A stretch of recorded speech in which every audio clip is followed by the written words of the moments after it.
चलो क्लास शुरू करते हैं।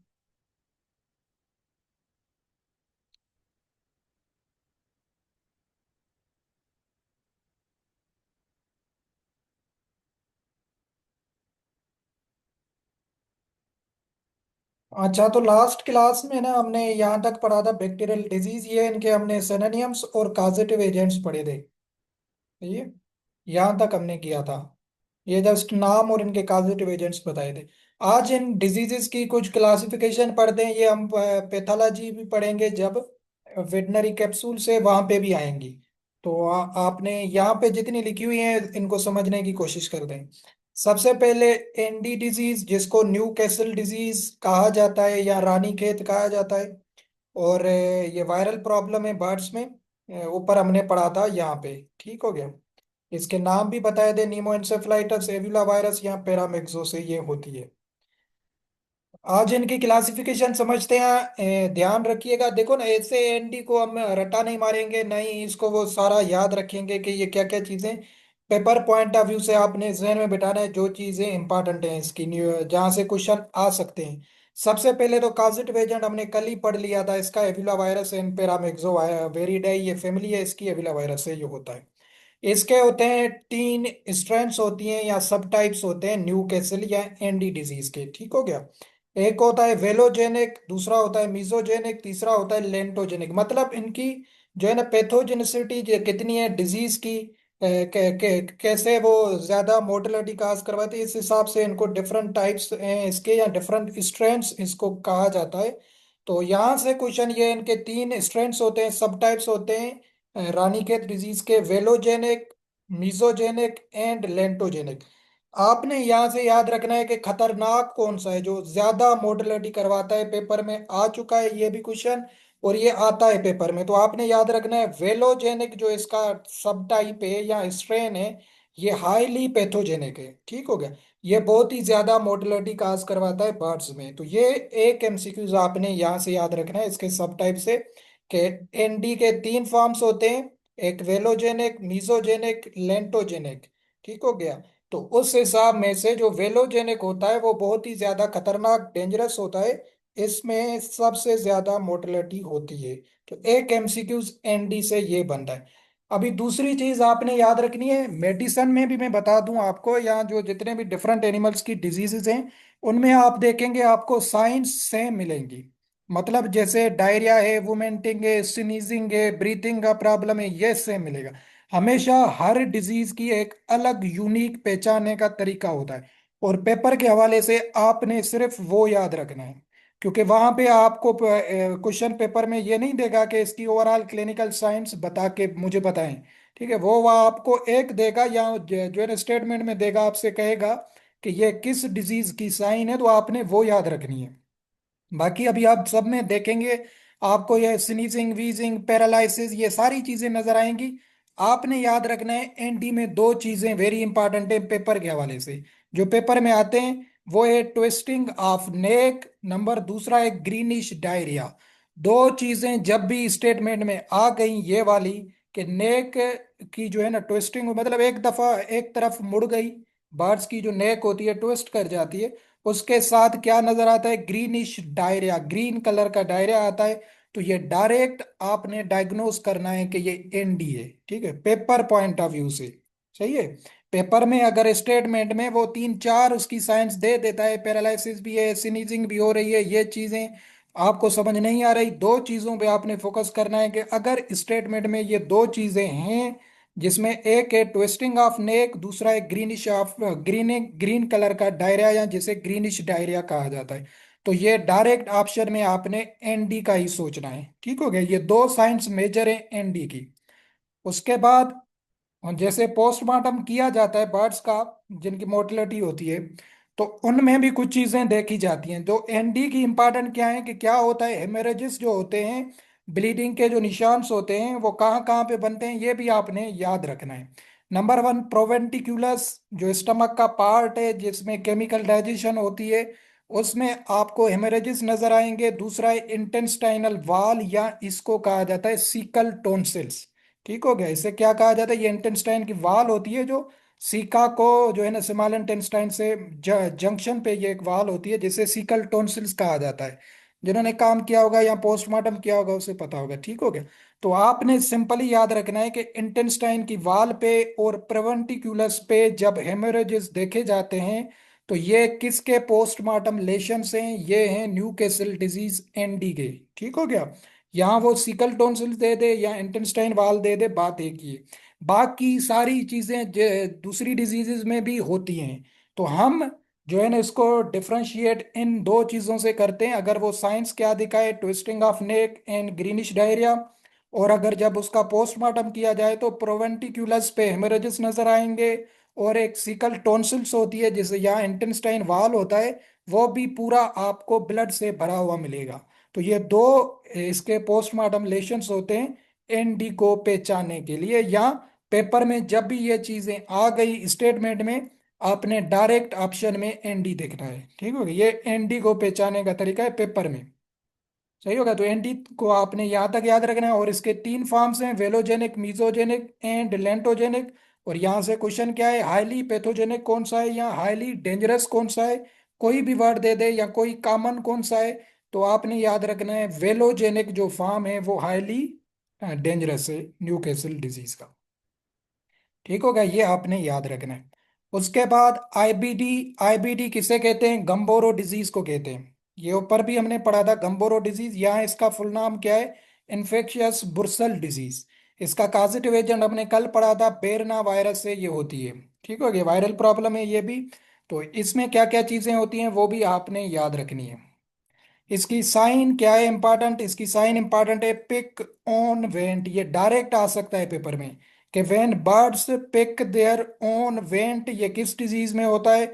ये होता है गंबोरो डिजीज में, आईबीडी में। इसको अभी समझने की कोशिश करते हैं कि पिक ऑन वेंट यहाँ पे किस चीज को रेफर कर रहा है। अभी जो वेंट होता है ना, ये बार जो क्लोअका होती है वहां पे एक जगह होती है वेंट जिसे कहा जाता है बर्ड्स में।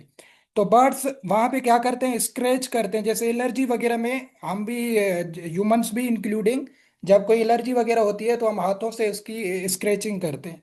तो बर्ड्स जो होता है वो बीक से उस वेंट वाली जगह को स्क्रैच करना शुरू कर दे, क्योंकि उसे इची फीलिंग होती है, इरिटेशन होती है। तो उससे क्या होता है, वहां पे ब्लीडिंग हो जाती है। तो ये मेजर साइन है गंबोरो डिजीज की। जब वो वेंट, बर्ड्स की जो वेंट वाली पीछे वाली जगह है उसको जो है ना बीक से क्या करता है, स्क्रैच करना शुरू करता है। तो उसमें ये इस डिजीज गंबोरो में देखा जाता है। वो अनकंफर्टेबल फील करता है, ब्लीडिंग वगैरह वहां से होती है। दूसरा, वाइट डायरिया भी इसमें होते हैं। रफल्ड रफल्ड फीदर भी हो जाते हैं। फीदर्स वगैरह पूरे आपको ऐसे ही जो है ना अनक्लीन नजर आएंगे उसमें। तो ये इसकी मेजर साइन है अगर साइन से आए तो। बट साइन से इसे क्वेश्चन नहीं आएगा। इसका क्वेश्चन होता है पोस्टमार्टम लेशन से, जो आपने याद रखना है, ठीक हो गया। पोस्टमार्टम लेशंस में क्या होता है? अभी होता है ना बर्ड्स में होता है एक बुर्सा फेब्रिकस, सही हो गया। शायद आपने देखा हो बुर्सा फेब्रिकस। ये लिम्फाइड ऑर्गन्स होता है उसमें, क्या कहते हैं, चिकन्स में, जहाँ से वाइट ब्लड सेल्स, लिम्फोसाइट्स बनते हैं, एंटीबॉडीज वगैरह जो बर्ड को प्रोटेक्ट करते हैं डिफरेंट डिजीजेस से, ठीक हो गया। तो वो बुर्सा फेब्रिकस आपको नजर आएगा। वो बिल्कुल वेंट की जगह पे, यहाँ पे बैक साइड में होता है बर्ड्स में। पोस्टमार्टम करते हुए पता चलता है। तो वो क्या कर जाता है, उसमें स्वेलिंग हो जाती है। मेजर इसको पहचाने का तरीका ये भी है, कभी कभी ये साइन में भी इंक्लूड करके स्टेटमेंट में दे सकता है ये वर्ड, ठीक हो गया। आपने ये वर्ड याद रखना है, सोइलिंग ऑफ बुर्सा फेब्रिकस। तो ये किसकी है? गंबोरो डिजीज की मेजर साइन है। मेजर साइन या पोस्टमार्टम लेशंस भी आप इसको कह सकते हैं। दूसरा, haemorrhages on thigh and breast muscles. जो थाई वाली रीजन है बर्ड्स की, वहां पे भी हेमरेजेस देखे जाते हैं। तो ये भी इसकी मेजर साइन है किसकी? आईबीडी की, जिसको गंबोरो डिजीज कहा जाता है, ठीक हो गया। तो ये आपने तीन चीजें यहां से याद रखनी है आईबीडी से। सबसे one, pick their own vent. When birds pick on vent, ये डायरेक्ट अगर दे देता है, बट ये कभी आया नहीं है पेपर में, तो आपने डायरेक्ट डायग्नोज करना है या वहां पे समझ जाना है स्टेटमेंट से ये गंबोरो डिजीज की बात हो रही है, जिसको आईबीडी कहा जाता है। या वो खुद दे देता है कि बुर्सा फेब्रिकस की सोइलिंग है या हेमरेजेस हैं थाई मसल्स पे, तो फिर भी आपने डायरेक्ट डायग्नोज करना है कि ये किसकी बात हो रही है पेपर में? आईबीडी की बात हो रही है, जो बेरना वायरस से होती है। और इसको गम्बोरो डिजीज भी कहा जाता है। ठीक हो गया।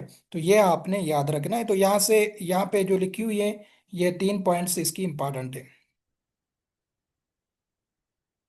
ये वेरी इंपॉर्टेंट है, मेरेक्स डिजीज। मेरेक्स डिजीज भी हमने कल पढ़ा था। ये वायरल प्रॉब्लम है, ये किससे होता है? हर्प्स वायरस से होता है। ठीक हो गया। अगर ये एज वगैरह याद रखने की जरूरत नहीं है। Feather follicles is most common source of spreading of infection. तो इसका जो इन्फेक्शन होता है वो किस सोर्स से जो है ना स्प्रीड होता है बर्ड्स में या फ्लॉक में? Feather follicles. अभी ये फीदर फॉलिकल्स क्या होते हैं? ये फीदर्स के नीचे एक सेल्स होते हैं जहां से फीदर्स की ग्रोथ होती है। ठीक हो गया। जहां से फीदर्स जो बर्ड्स में होते हैं, जहां से ग्रोथ करते हैं, उन सेल्स को कहा जाता है फीदर फॉलिकल्स। ये बिल्कुल टाइनी सेल्स होते हैं। तो वहां पे क्या हो जाते हैं? ट्यूमर्स बन जाते हैं। ट्यूमर्स बन जाते हैं वो जैसे ही, जब ये वायरस आती है, ये याद रहे, ऐसे नहीं कि हर बर्ड्स में ऐसे होते हैं।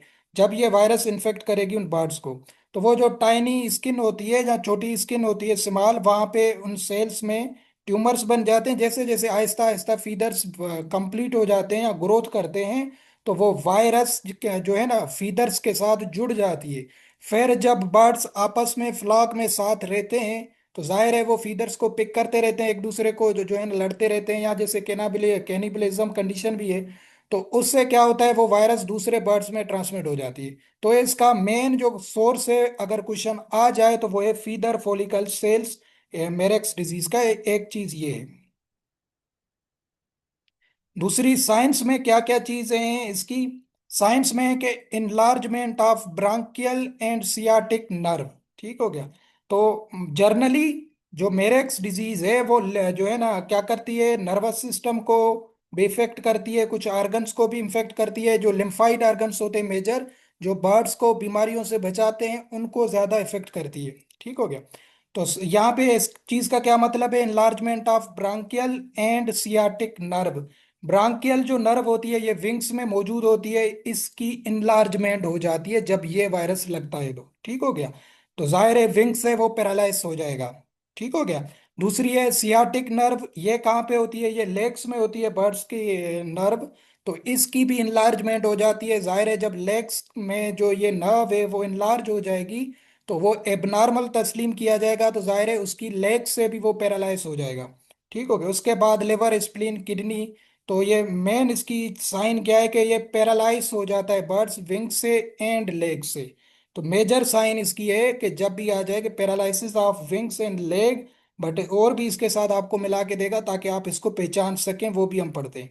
ठीक है। तो वो क्या होती है कि नर्व्स वगैरह इनलार्ज कर जाती हैं, उससे बर्ड्स पैरालिसिस हो जाता है।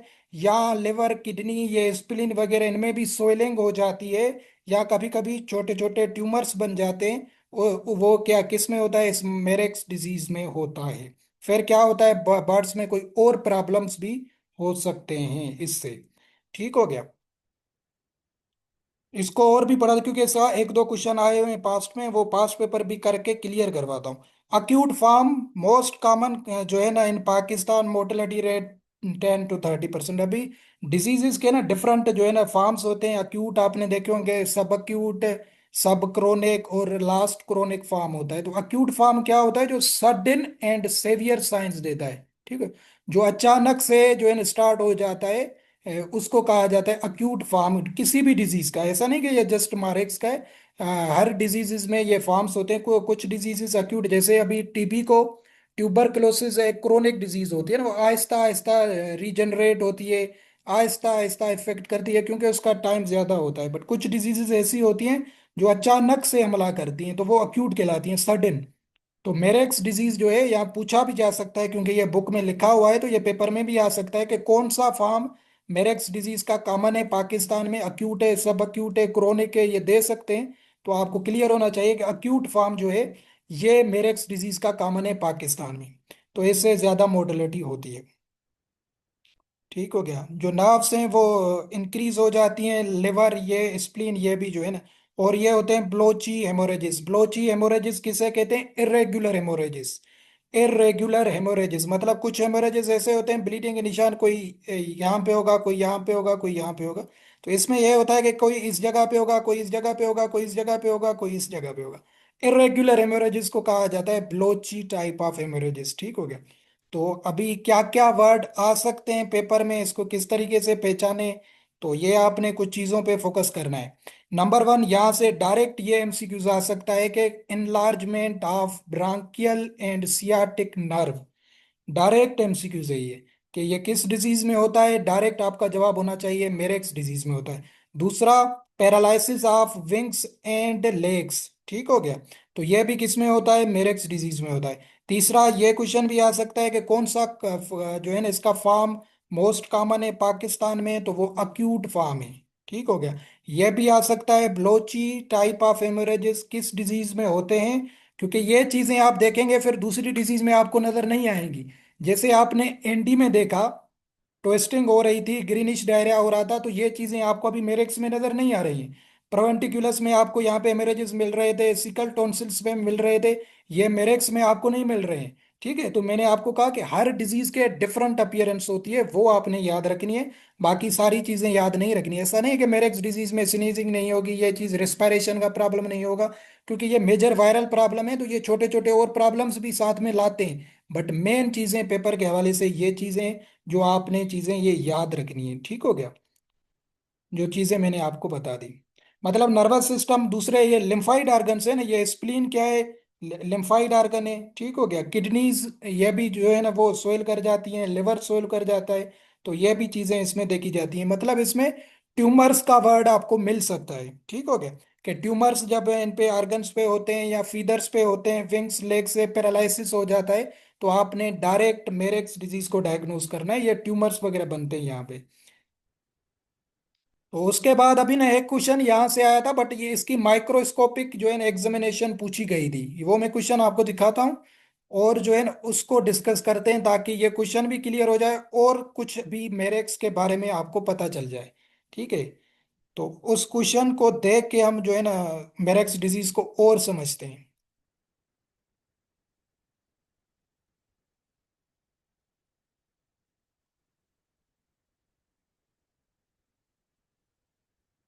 2023 में मेरेक्स डिजीज से आया था क्वेश्चन।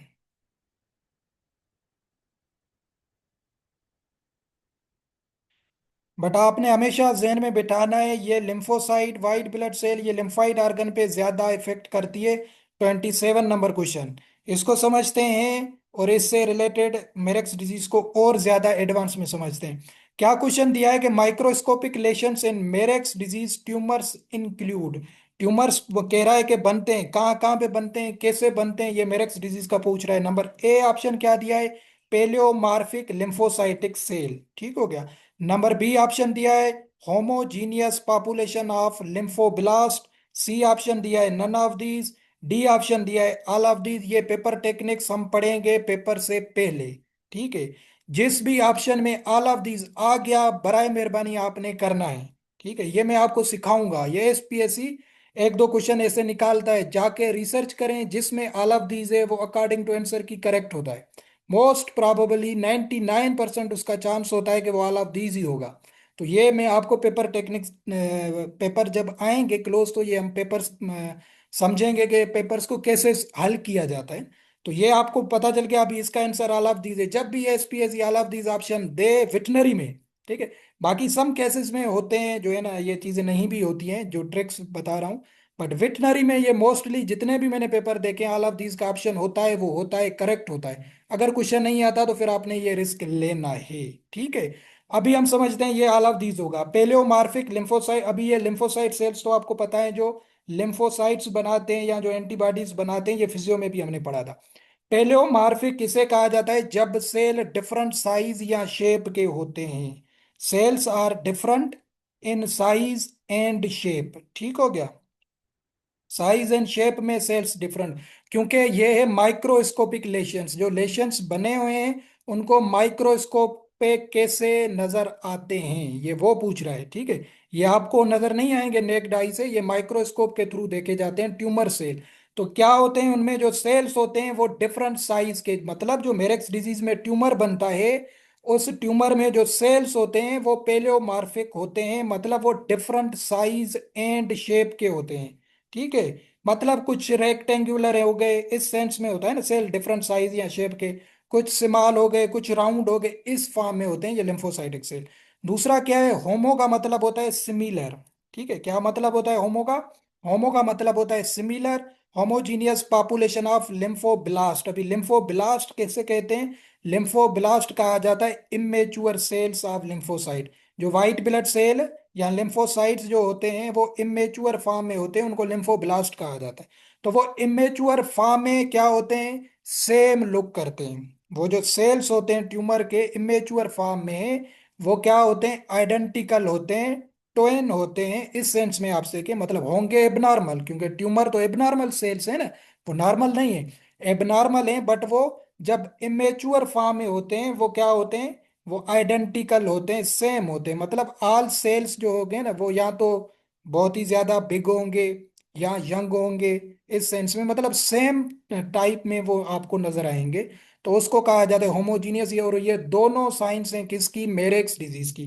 ठीक है, मेरेक्स डिजीज में जो ट्यूमर सेल्स बनते हैं, आपको बताया ट्यूमर आ जाए, पैरालिसिस आ जाए, उसके साथ क्या चीज बताई? ब्लोची हेमोरेजिस आ जाए, या आ जाए ब्रांकियल एंड सियाटिक नर्व आ जाए। ये सारे किसको पहचाने का तरीका है? मेरेक्स डिजीज का। तो ये इसकी माइक्रोस्कोपिक लेशंस आ चुके हैं, जो आपने पेपर में क्वेश्चन, अगर ये रिवाइज हो जाता है तो आपका करेक्ट होना चाहिए।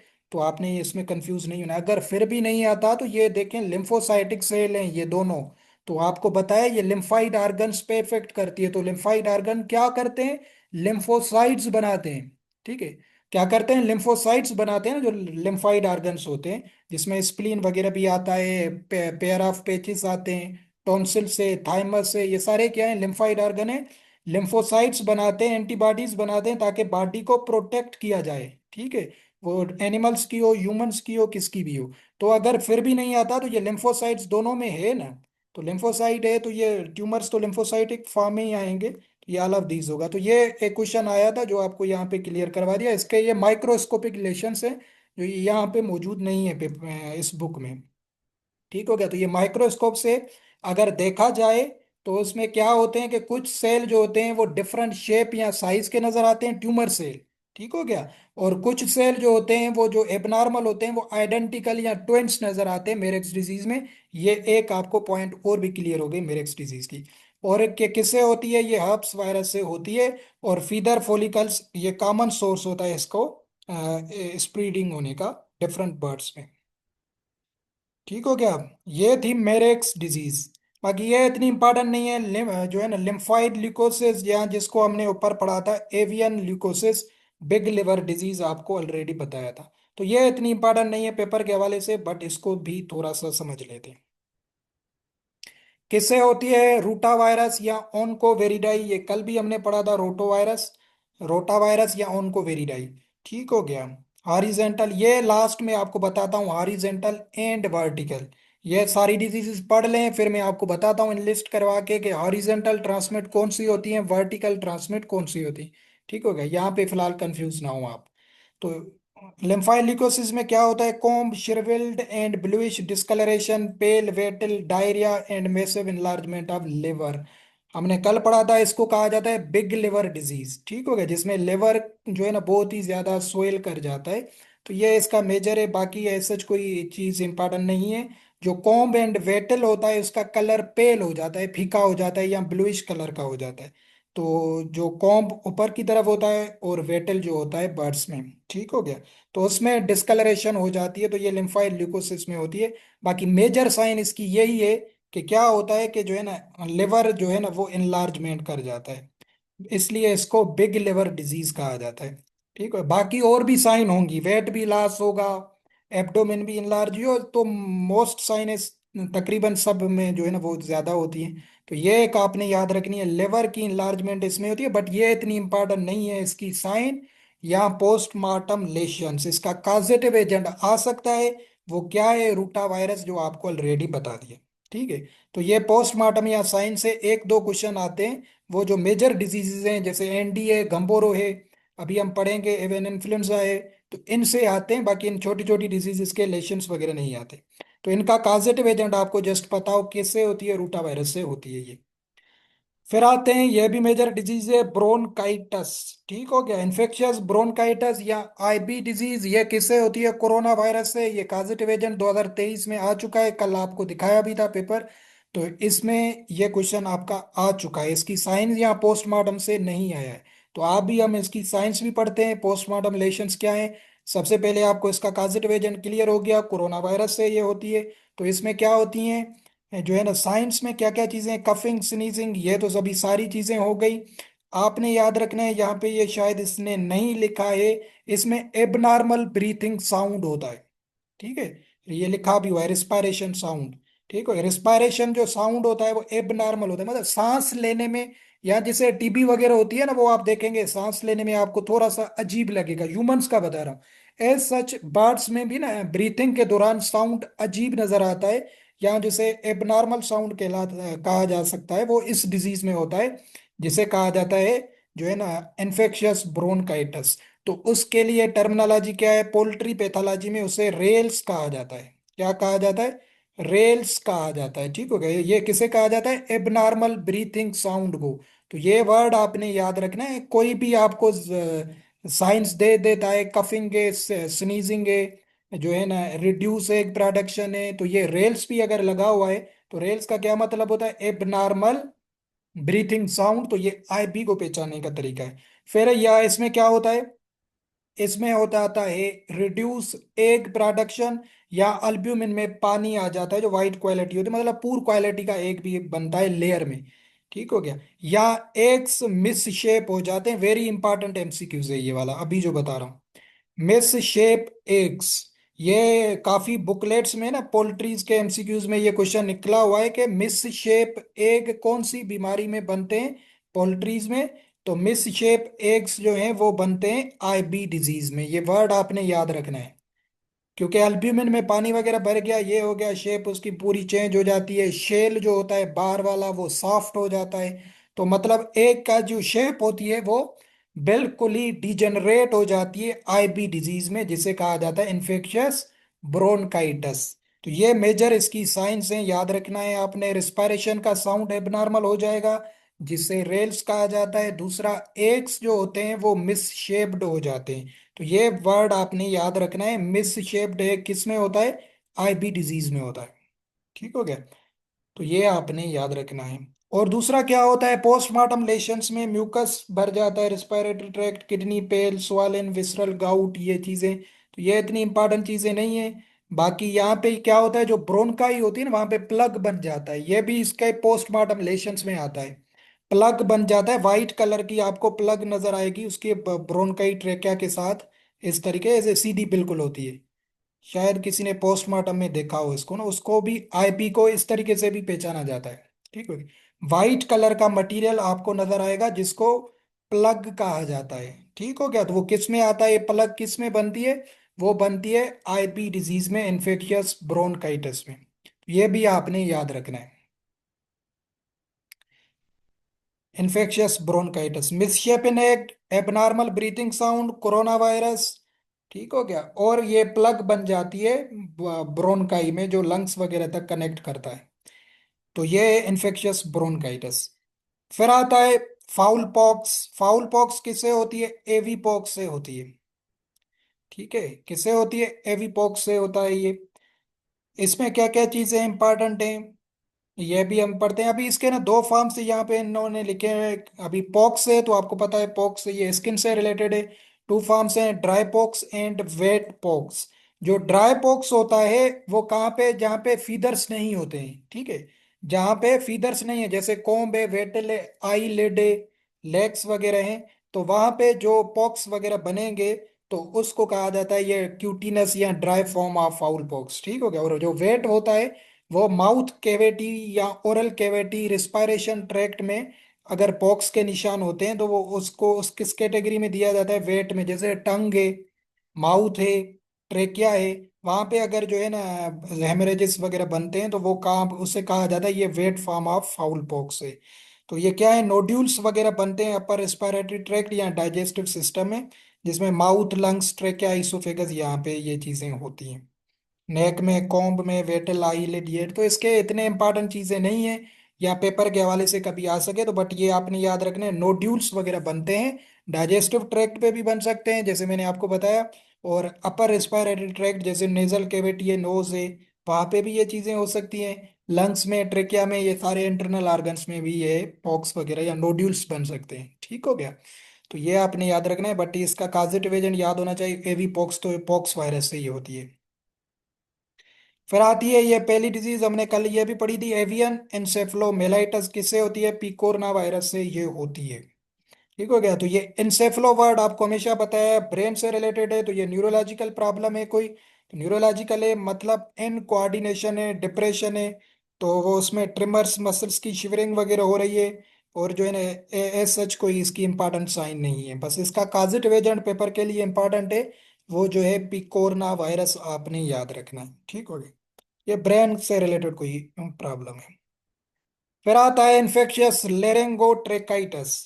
इन्फेक्शियस लेरेंगोट्रेकाइटिस, ये भी हमने कल इसका जो है ना नाम वगैरह देखे थे। तो ये आपने याद रखनी है, ये किससे होती है? ये भी होती है हर्ब्स वायरस से होती है। ठीक हो गया। ये आपने याद रखना है। अभी ये क्या होता है, इसमें क्या क्या चीजें हैं? इन्फेक्शियस लेरिंगोट्रेकाइटिस, ट्रेकाइटिस है तो मतलब ट्रेकिया में कोई चीज हो रही है। तो आपने याद रखना है, ट्रेकिया में ब्लडी हेमोरेजिस होते हैं। पूरी ट्रेकिया जो होती है बर्ड्स की, उसमें आपको रेड कलर की नजर आएगी, उस पे ब्लीडिंग के बहुत ही ज्यादा निशान होंगे। तो ये इसको पहचानने का बहुत ही तरीका है, क्योंकि ये इसके साइन से नहीं पूछेगा, क्योंकि नाम से ही ये जो है ना इंपॉर्टेंट चीज है। दूसरा क्या है? Drop egg production. ठीक है। ड्रॉप एग प्रोडक्शन ये भी लेयर्स में होती है जब, तो वो अंडे देना बंद कर देता है या अंडे की प्रोडक्शन कम कर देता है, तो इन्फेक्शियस लेरेंगोट्रेकाइटिस से होती है। बाकी रिस्पायरेशन के भी प्रॉब्लम होंगे, कफिंग भी होगी, ब्लड भी आएगा, हर चीज होगी, स्क्रैचिंग भी होगी।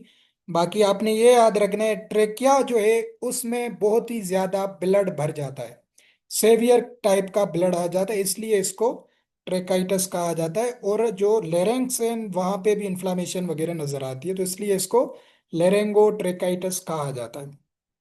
ठीक हो गया। ये आपने याद रखना है। किससे होती है? हब्स वायरस से ये होती है। पॉजिटिव एजेंट वेरी इंपॉर्टेंट है इसका, जो है ना, किसके लिए? पेपर के लिए। बाकी ये respiration tract prominent in larynx and trachea पे ये हेमोरेजिस बन जाते हैं।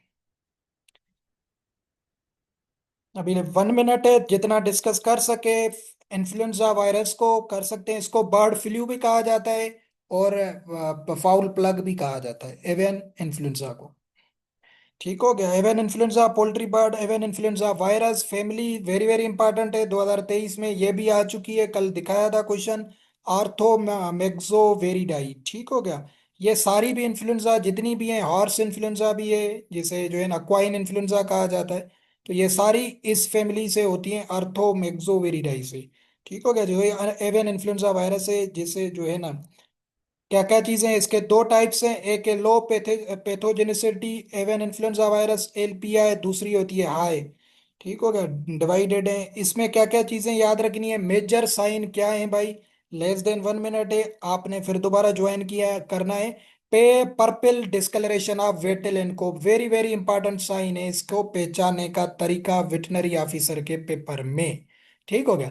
मेन ये क्वेश्चन भी आई थिंक आ चुका है, purple discolouration of wattle and comb, ये चार वर्ड्स पांच आपने याद रखने।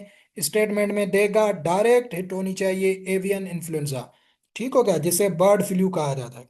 तो ये पर्पल डिस्कलरेशन हो जाती है, जो वेटल एंड कोम्ब होते हैं इसमें जो है ना, क्या कहते हैं, डीजेनरेशन हो जाती है, डीपिगमेंटेशन हो जाती है, कलर इनका पर्पल टाइप का हो जाता है। तो ये किसकी साइन है? मेजर इन्फ्लुएंजा वायरस की साइन है। आपने दोबारा ज्वाइन करना है, फिर जो है ना, यहाँ तक करते हैं, कल इसको थोड़ा आगे डिटेल में पढ़ेंगे, फिर बीच में वो हो जाएगा।